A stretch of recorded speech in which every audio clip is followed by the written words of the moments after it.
Boa tarde, meu nome é Luiz, eu sou aluno do professor Sidney Leal, do oitavo período de Medicina, e esse é um trabalho sobre a histopatologia do choque séptico, certo? Um trabalho que foi feito em grupo, e agora eu vou falar um pouco do recorte em que o meu grupo decidiu realizar essa apresentação, tudo bem?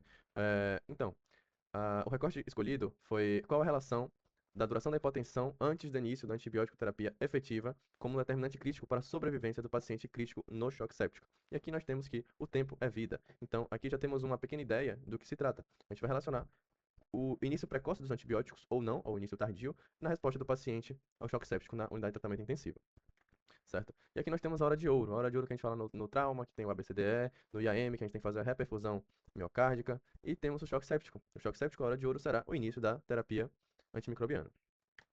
Aqui, o artigo trouxe dois conceitos diferentes, antes não conhecidos pelo meu grupo, que é a diferença entre hipotensão persistente e a hipotensão recorrente. A hipotensão persistente vai ser aquela que será refratária ao volume inicial que nós vamos fazer com cristalóides, aqueles 30 ml por quilo, certo? Quando o paciente não vai responder. A hipotensão recorrente é quando a gente faz esse volume, o paciente responde, mas logo após algum tempo ele volta a ficar hipotenso. São conceitos um pouco diferentes.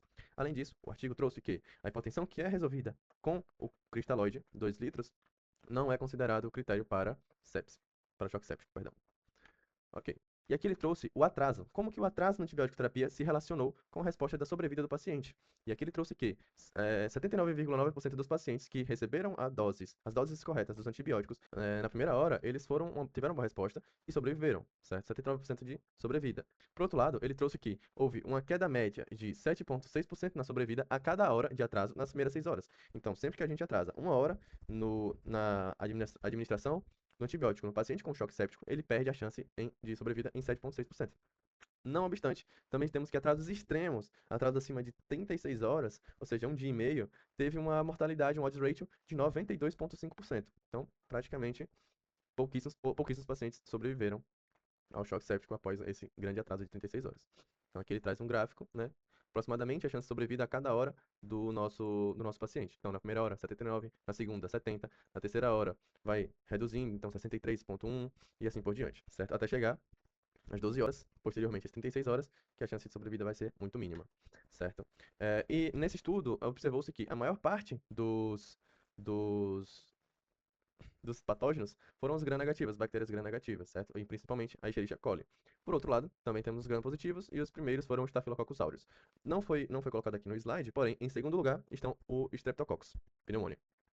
Na parte dos fungos, temos a Candida albicans, e uma parte menor e bem mais reduzida foram os anaeróbios.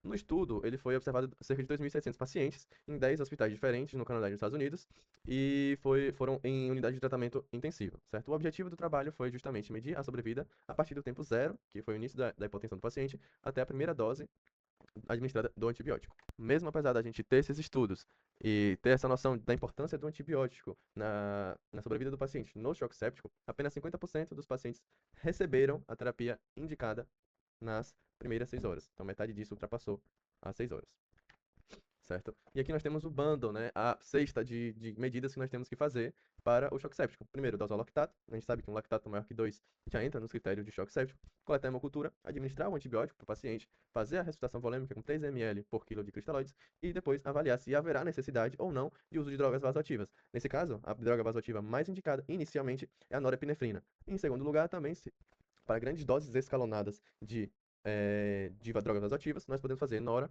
com a epinefrina em segundo, mas sempre vamos preferir primeiro a nora, certo? E aqui é uma coisa importante, isso é questão de protocolo, mas na prática muitas vezes nós já vamos utilizar ali o cristalóide junto com a nora. E aqui, no Take Home Message, a gente tem que o tempo até a administração da terapia antimicrobiana foi o preditor isolado mais forte e mais importante para o desfecho clínico positivo do paciente. Então, quanto mais cedo administrarmos antibiótico, mesmo empiricamente, nós vamos ter uma melhor resposta ao choque séptico do paciente. Inclusive, no artigo, ele demonstra que foi, inclusive, mais importante do que a ressuscitação volêmica inicial do paciente. Observou-se que foi desfechos clínicos mais positivos. Ok? Apesar de que não podemos dissociar. Uma coisa não deve impedir a outra. E outra coisa importante é que a cultura que fazemos, ela não deve ser o impeditivo, o tempo de espera até a cultura temos o resultado, não deve ser um impeditivo para que fazemos a terapia antimicrobiana, certo? Quando recebemos o, quando recebemos o resultado da hemocultura, O certo a se fazer é desescalonar os antibióticos para um espectro mais específico, para aquele patógeno que foi o resultado da cultura. Então, muito obrigado pela atenção.